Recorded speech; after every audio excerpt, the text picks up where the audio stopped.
70க்கும் மேற்பட்ட படங்களை இயக்கியவர். உங்கள் படங்களில் எங்கள் இதயங்களை பேச வைத்தவர்.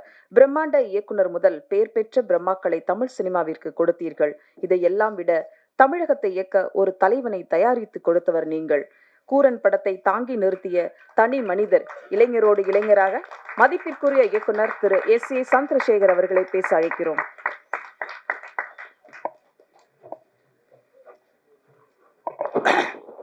கடைசியில் பேசுறது எல்லாரும் பேசி முடிச்ச உடனே பத்திரிகை, தொலைக்காட்சி, ஊடக தோழர்களே, மேடையில் இருக்கின்ற நண்பர்களே, என் பிள்ளைகளே, எல்லாருக்கும் என்னுடைய வணக்கம்.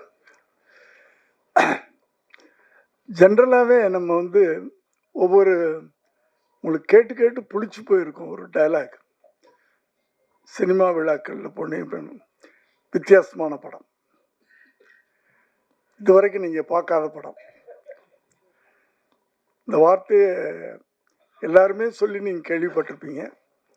ஆனால் என்னுடைய சினிமா வாழ்க்கையில் 45 வருஷத்துக்கு மேலே ஆயிடுச்சுன்னு நினைக்கிறேன். 80ல், ஆமாம், கரெக்டாக 45 வருஷம். நான் முதலாக வித்தியாசம் என்பதை உண்மையிலேயே சத்தியமாக சொல்லக்கூடிய ஒரு கதை இந்த வித்தியாசமான கதை. இதை நீங்கள் இன்னும் அடுத்த வாரம் படம் பார்க்க போறீங்க. அப்போ நீங்களே சொல்லுவீங்க. பல விதத்தில் இது வித்தியாசம். ஏன்னா அந்த படத்தில் நாய் தான் ஹீரோ. ஒரு ரிவெஞ்ச் எடுத்து ஒரு படம் பெரிய ஹிட் ஆயிருக்கு. ஒரு யானை ரிவெஞ்ச் எடுத்து ஒரு படம் பெரிய ஹிட் ஆயிருக்கு. ஒரு பாம்பு ரிவெஞ்ச் எடுத்து, நாய்னா தமிழ்ல என்ன, நீயா, பெரிய ஹிட் ஆயிருக்கு. இதுல ஒரு நாய் ரிவெஞ்ச் எடுக்குது மனுஷன் மேல. தன்னுடைய போராட்டத்துக்கு கோர்ட்டு படி வரைக்கும் ஏறுது. இதுதான் இது ஒரு வித்தியாசம். ரெண்டாவது, இந்த படத்துல ஹீரோ கிடையாது, ஹீரோயின் கிடையாது, டுவேட் கிடையாது, டான்ஸ் கிடையாது. இது ஒரு வித்தியாசம். உண்மையிலே வித்தியாசமான படம். அதுக்காக சொல்றேன். சும்மா நாங்கள் வித்தியாசமான படம் அப்படின்னு சொல்லலை. ஒரு ஹீரோ கிடையாது, ஹீரோயின் கிடையாது, ஒரு டுவேட் கிடையாது, ஒரு டான்ஸ் கிடையாது. அடுத்ததுல நடிச்சவங்க பூரா பார்த்தீங்கன்னா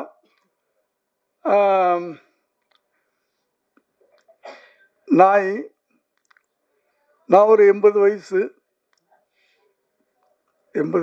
குறைச்சி சொல்றேன், பரவாயில்ல.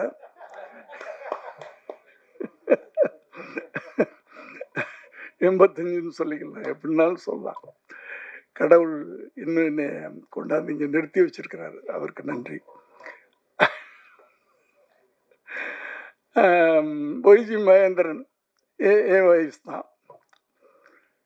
இப்படி இதில் நடிச்சவங்க பூரா ஓல்டு பீப்புள். அது ஒரு வித்தியாசம். அதனால வித்தியாசங்கள் நிறைய இருக்குது. அதனால தான் உண்மையிலேயே வித்தியாசம் சொல்றேன். அடுத்து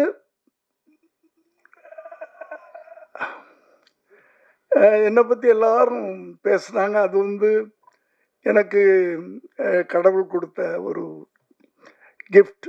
ஓடிக்கிட்டே இருக்கிறேன், அதனால ஏதோ ஆக்டிவாக இருக்கேன், அவ்வளோதான்.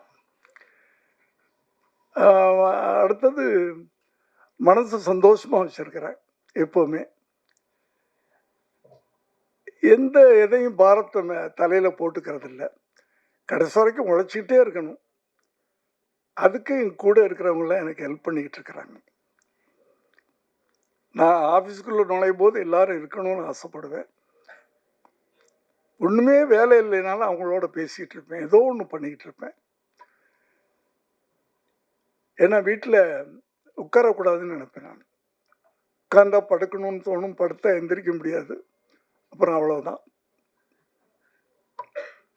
ஈஸியரில் அந்த வாழ்க்கையெல்லாம் வேணாம் அப்படின்னா அந்த காலையில் 9 மணிக்கு ஆஃபீஸ்க்கு வந்துடுறது.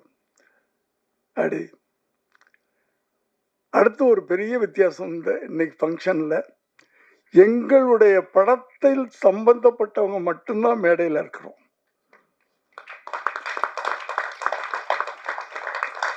சம்பந்தமில்லாத ஒரே ஒருத்தர் ரோபோ வாங்கி வந்து உட்கார்ந்தாரு. அவர் கூட சம்பந்தம் இல்லாதவன்னு சொல்ல முடியாது. ஏன்னா குண்டம்மாவுடைய அப்பா குண்டம்மா அப்படின்னு சொல்லுவார். அதை நாங்கள் எங்கள் படத்தில் வச்சுக்கிட்டோம், நாங்கள் யூஸ் பண்ணிக்கிட்டோம். அதனால அவரும் எங்கள் யூனிட்டை சேர்ந்தவர் தான். அதனால நாங்கள் தான் அந்த எங்கள் ஃபங்க்ஷனுக்கு சீஃப் கெஸ்ட். அதுலேயும் ஒரு வித்தியாசம் தான். அடுத்து ஒரு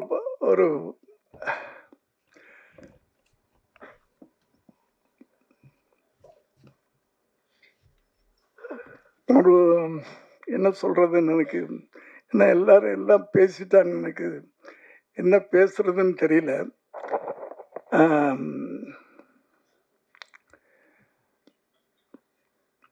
என்ன சொல்லணும்?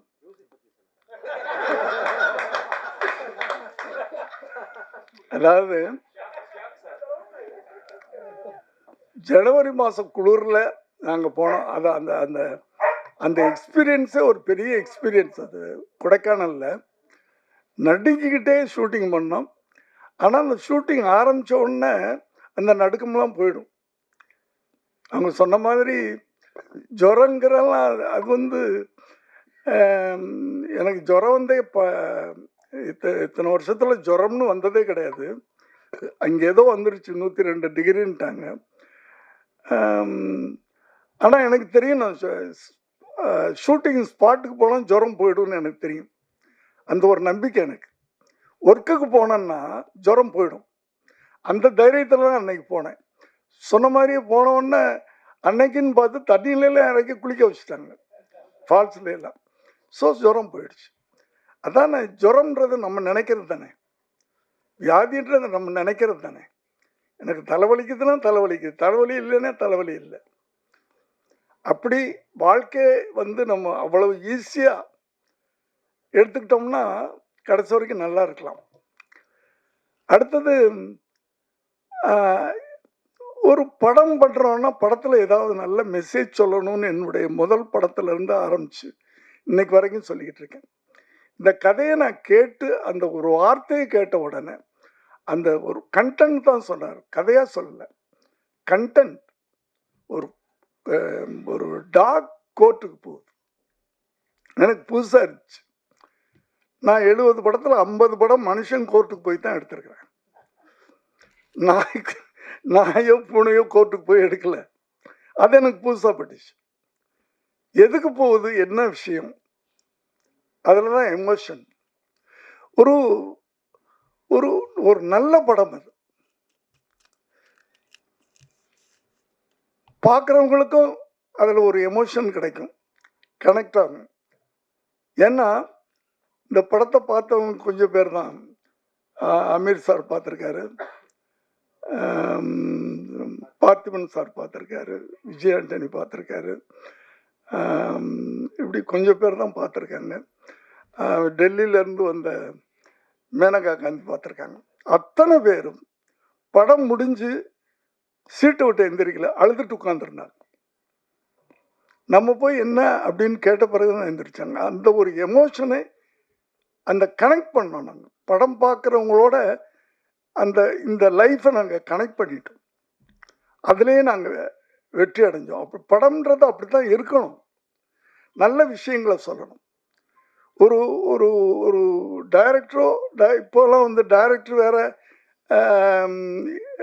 ரைட்டர் வேறன்னு கிடையாது.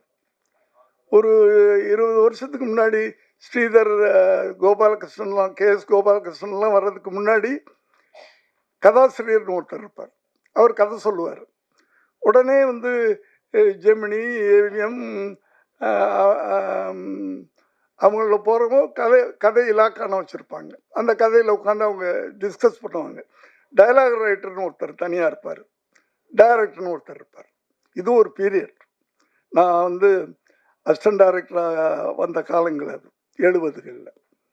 70 வரைக்கும் அப்படி இருந்துச்சு. இந்த ஸ்ரீதர் கோபாலகிருஷ்ணன் அவங்கெல்லாம் வரும்போது ரைட்டர் டைரக்டர் ஆயிட்டாங்க. ஸோ நான் எதுக்கு சொல்ல வந்தேன்னா, ஒரு ஒரு ஒரு ரைட்டர் எழுத்தாளன் அப்படின்னு சொன்னாவே அந்த அந்த எழுத்தாளனுக்கு ஒரு பொறுப்புணர்வு வேணும். ஏன்னா அந்த எழுத்தாளன் தான் அதுக்கு ஒரு கதாநாயகனுடைய கேரக்டரை படைக்கிறான். அவனும் ஒரு படைப்பாளி. அந்த அந்த ஏன்னா இங்கெல்லாம் வெறும் நடிகர்கள் மாத்திரம் நம்ம கொண்டாடுறது கிடையாது, டைரக்டர்ஸையும் கொண்டாடுறோம். ஒரு ஹீரோ லெவலுக்கு டைரக்டர்ஸையும் கொண்டாடுறோம். ஸோ அவங்களுக்கு ஒரு பொறுப்புணர்வு வேணும். ஒரு நல்ல படம் கொடுக்கணும். அந்த படத்தை பார்த்தா 4 பேர் அதை ஒரு ஐக்கானை எடுத்துக்கிறோம். ஒரு மனுஷனை பார்த்து நம்ம ஐக்கான் சொல்றதை விட ஒரு படமும் ஒரு ஐக்கான் தான், ஒரு படிப்பினை தான். அந்த காலத்து படங்கள்லாம் அப்படிதான் இருந்துச்சு.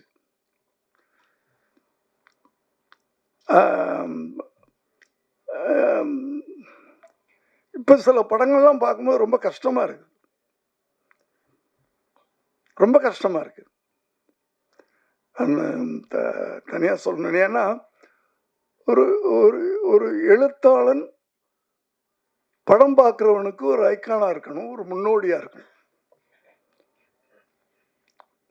அவன் படைக்கின்ற படைப்புகள், கதாபாத்திரங்கள் அப்படி இருக்கணும். இவட மாதிரி நம்ம வாழணும் அப்படின்னு இருக்கணும்.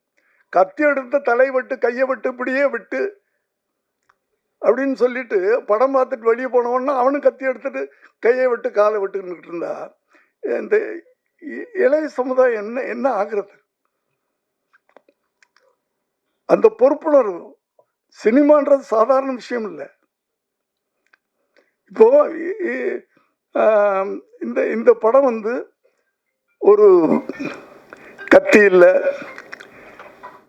ரத்தம் இல்லை, துப்பாக்கி சத்தம் இல்லை, ஆனால் ஒரு ஒரு பவர்ஃபுல்லான விஷயம் இருக்கு, பவர்ஃபுல்லான விஷயம் இருக்கு.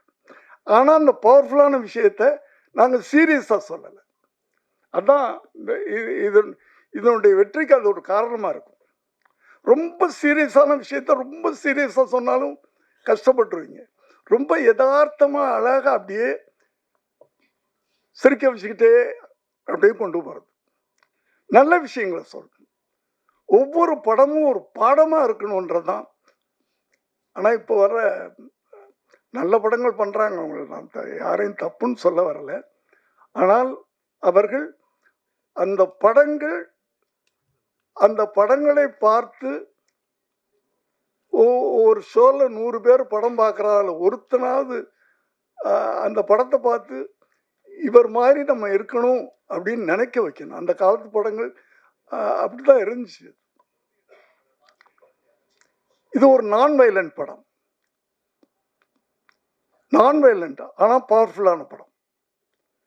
இப்போ நான் வயலண்ட்னா நீங்கள் என்னமோ ஒரு டயலாக் சொல்லுவாங்க, சொதன்னு இருக்கும், சாம்பார் மாதிரி இருக்கும், அப்படிலாம் இல்லை.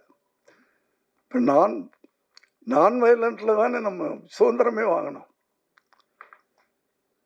கத்தியிலே ரத்தமின்றி வாங்கின சுதந்திரம் தானே காந்தியடிகள்.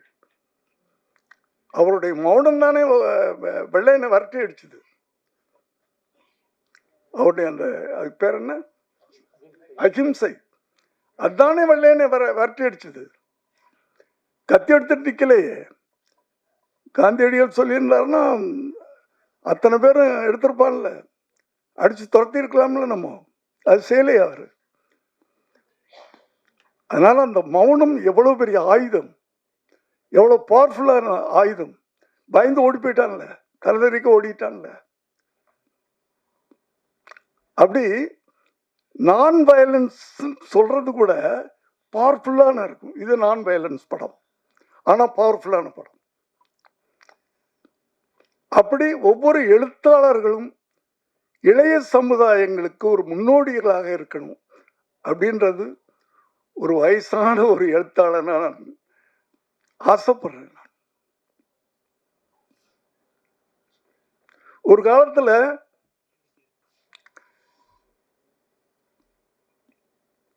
வில்லன்னா இப்படிதான் இருப்பான். ரேப் பண்ணுவான், கொலை பண்ணுவான், 10 பேரை வெட்டுவான், அப்படித்தானே இருந்துச்சு. அதை பூரா இப்ப கதாநாயகர்கள் பண்றாங்க. யாரு வில்லன் யார் கதாநாயகனே தெரிய மாட்டேங்குது படம் பார்க்கும்போது.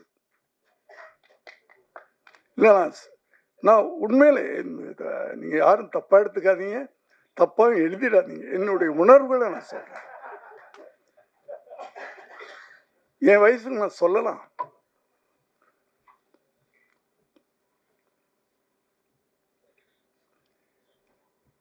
யாரு ஏன்னா படம் பார்க்குற யூத் அவங்களை எப்படி நம்ம கொண்டு போகணும்?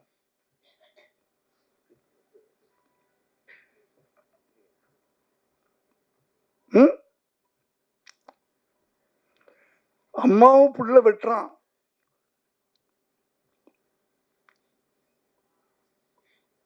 மாமியார் மருமகளும் சேர்ந்துக்கிட்டு என்ன பிள்ளைய கொள்றாங்க, அப்பாவை கொள்றாங்க.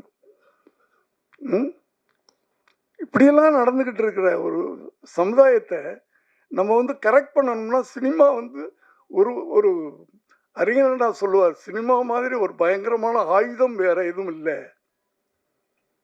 அந்த ஆயுதத்தை கரெக்டா நம்ம யூஸ் பண்ணோம்னா இந்த இளைய சமுதாயத்தை திருத்த முடியும். அது ஒவ்வொரு எழுத்தாளருக்கும், எழுத்தாளனா இருக்கட்டும், இயக்குனரா இருக்கட்டும், 2 பேரும் ஒண்ணுதானே. இப்போ அவங்களுக்கு இந்த பொறுப்புணர்வு, கடமை உணர்வு, சமூக உணர்வு, எல்லாத்தையும் விட அந்த சமூக உணர்வு.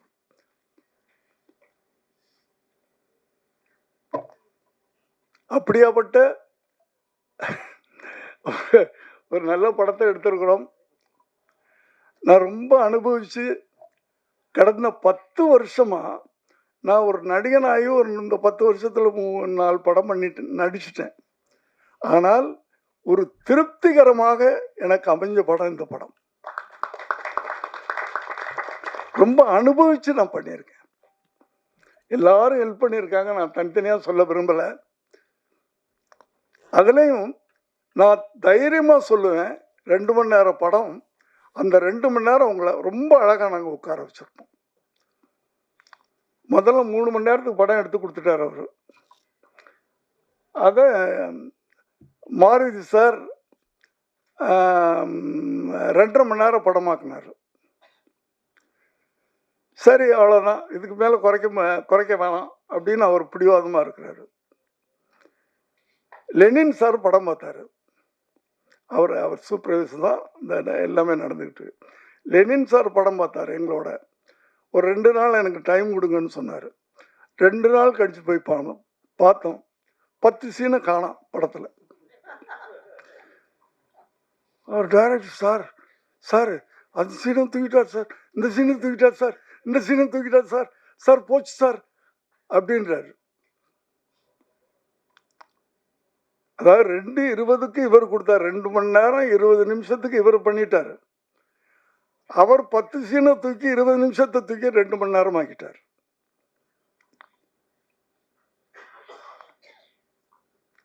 அவ்வளவு ஷார்ப்பா இன்னைக்கு அப்படி இருக்குது படம். லெனின் சாருக்கு நன்றி. 3 மணி நேரத்தை 2.5 மணி நேரமாக்குனீங்க, 2.5 மணி நேரத்தை 2 மணி நேரமாக்குனார். அப்படி எல்லாருமே பண்ணியிருக்கிறாங்க. டிஓபியை சொல்லணும், நான் எங்கள் குண்டம்மாவை சொல்லணும். குண்டம்மா தப்பா எடுத்துக்க, ஸ்டேஜில் செல்லம்மன் நான் சொல்கிறேன்.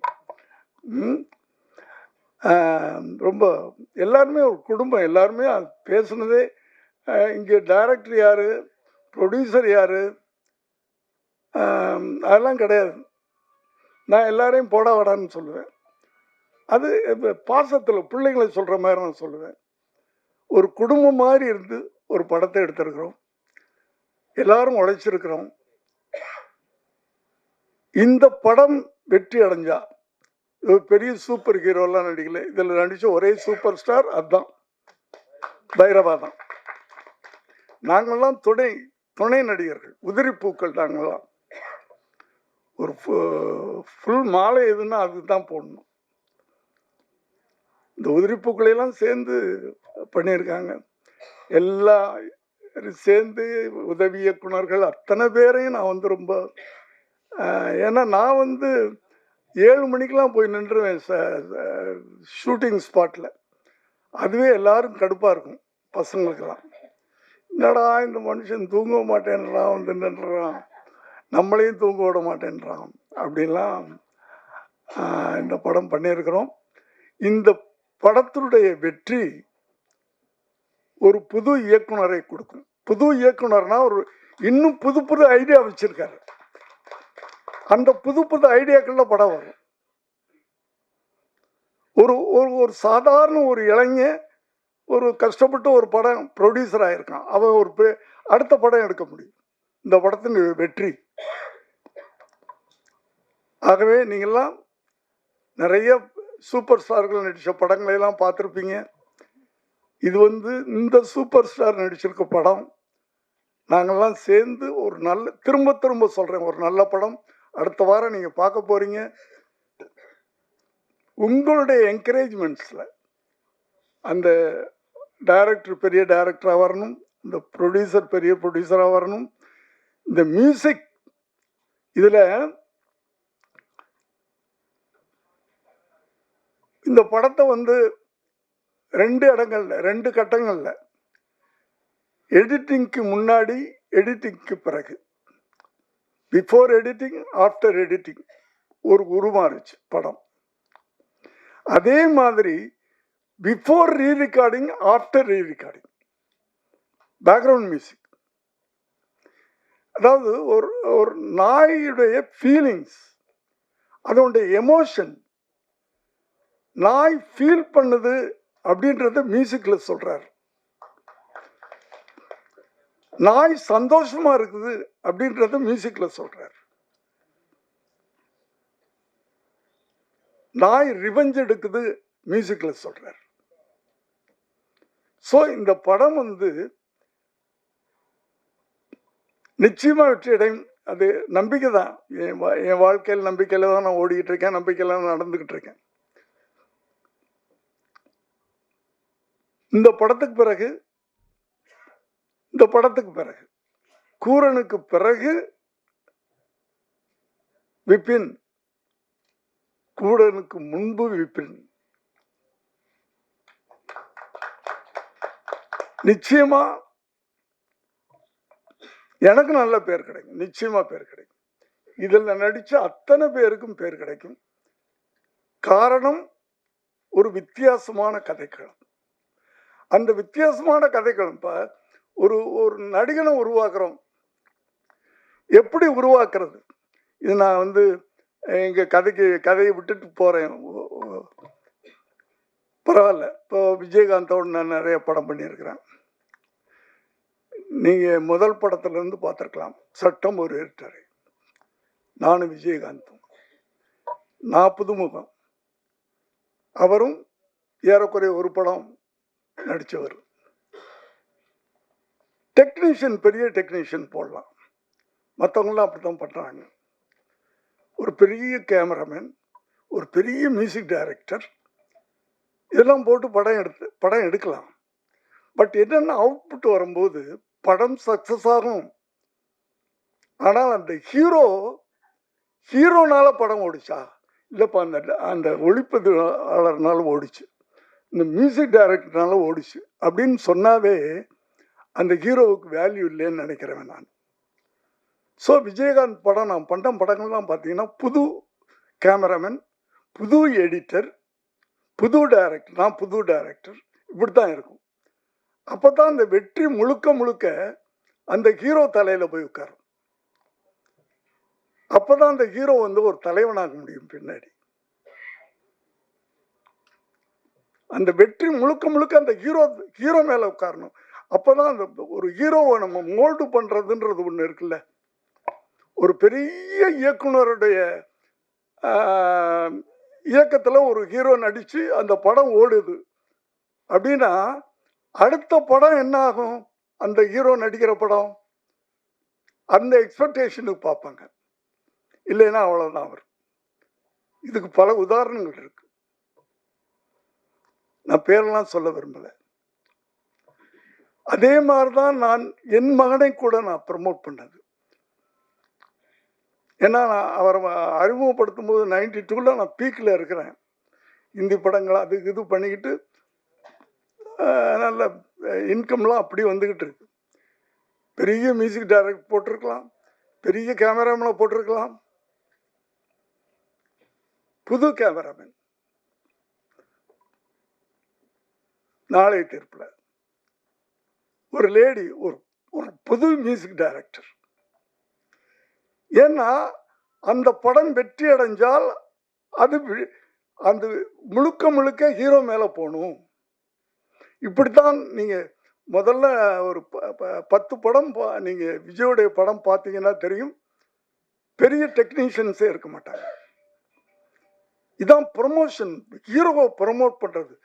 கொஞ்சம் கொஞ்சமா அந்த ஹீரோவால படம் ஓடிச்சு, அந்த ஹீரோவால படம் ஓடிச்சு, அந்த ஹீரோவால படம் ஓடிச்சுன்னு சொல்லும்போது தான் அந்த ஹீரோவுக்கு வேல்யூ வரும். இப்படி உருவாக்குறது தான். ஒரு ஹீரோவை உருவாக்குறதுன்றது சாதாரண விஷயம் இல்லை.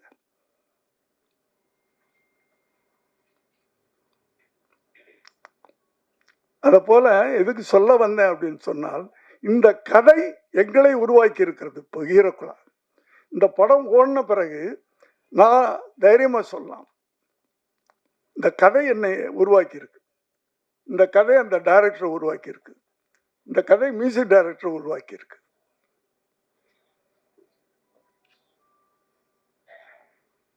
அதனால எல்லாமே சாதாரண மாணவர்கள் பண்ண படம், பெரிய பெரிய இயக்குனர்கள், பெரிய பெரிய நடிகர்கள் படங்களையெல்லாம் நீங்கள் வந்து ஆகா ஊகன்னு சொல்கிறது பெரிய விஷயம் இல்லை. அந்த படங்களுக்கெல்லாம் வந்து விளம்பரம் தேவையில்லை. ஏன்னா அவங்கெல்லாம் ரசிகர்கள் வச்சுருக்காங்க, ரசிகர்கள் பட்டாளம் இருக்கு. நீங்கள் விளம்பரம் கொடுத்தாலும் கொடுக்கலைனாலும். ஆனால் இப்படிப்பட்ட படங்களுக்கு நீங்கள் ப்ரமோஷன் பண்ணணும். உங்களுக்கு பிடிச்சா, நான் திரும்ப சொல்கிறேன், நல்லா இல்லாத படத்தை ப்ரமோட் பண்ண வேண்டாம். படம் நல்லாக இருந்தால் இந்த படத்தை நீங்கள் ஓட்டி காட்டணும். அது உங்களை நான் கேட்டுக்கிறேன். நன்றி, வணக்கம். Thank you sir. ரஜினிகாந்த், விஜயகாந்த் இவங்கெல்லாம் வச்சு சட்டம் ஒரு இருட்டறை, நீதியின் மறுபக்கம், நான் சிகப்பு மனிதன் அப்படின்னு சொல்லி நீங்க கோர்ட் ஏறி நிறைய விஷயங்கள் பண்ணி கொடுத்துருக்கீங்க, நியாயம்லாம் வாங்கி கொடுத்தீங்க. முதல் முறையா ஒரு நாய் வச்சு அதுக்காக நியாயம் வாங்கி கொடுக்குறீங்க. இந்த அனுபவம் எப்படி இருக்கு சார், சொல்லுங்க சார். ஹலோ,